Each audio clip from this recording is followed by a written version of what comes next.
Thank you, Mr. Chairman. And what I'd like to talk about are things that Congress maybe should have done or can do at this point that would have prevented this. And what that means is that you would have needed a team of really smart, highly motivated people looking every day for any security flaw, which you obviously did not have in place.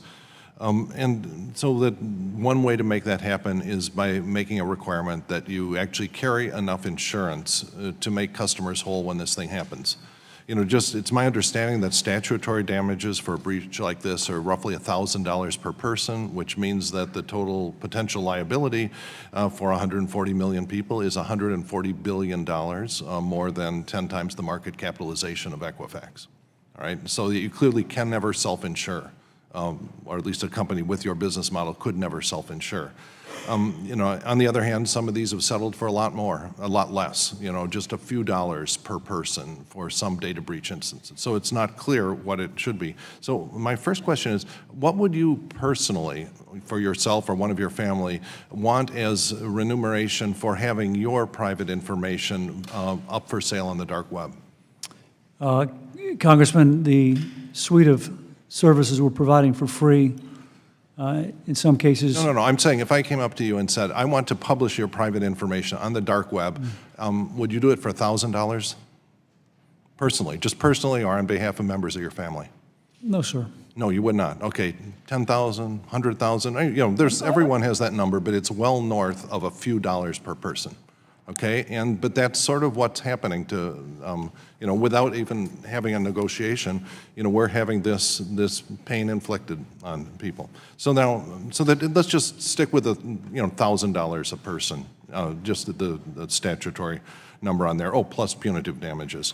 And so now if Congress were to require that any company like yours that held information for people, without asking them necessarily to opt in, that you had a requirement that you would hold enough insurance to make them whole if there was a massive data breach.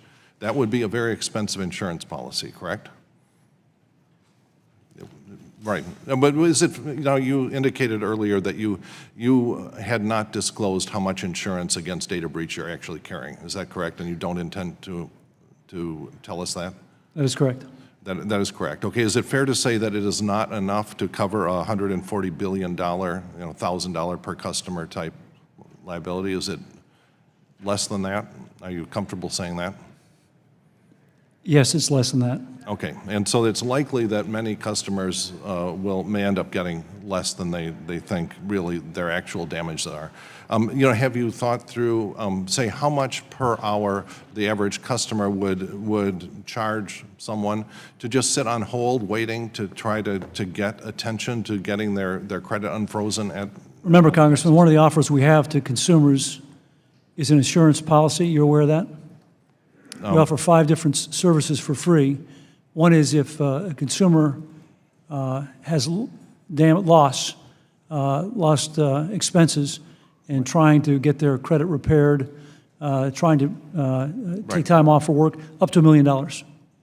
Okay, but I'm trying to understand under what conditions you would have assembled a team, either yourself or an insurance carrier, that would have assembled a team that would have prevented this. If you'd have, tens of billions of dollars of coverage on this, I imagine that would have funded a very aggressive team of people who would, every time a patch came out, they'd say, oh boy, let's go and try to figure out if you've applied that patch. And they would be looking at your source code for, everything that an insurance company that was offering that kind of coverage would demand.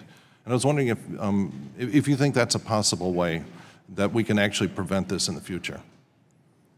Congressman, we have notifications routinely every year for patches. This is a very unfortunate mistake. I mentioned the mistake. I apologize for it. The insurance approach is not the solution.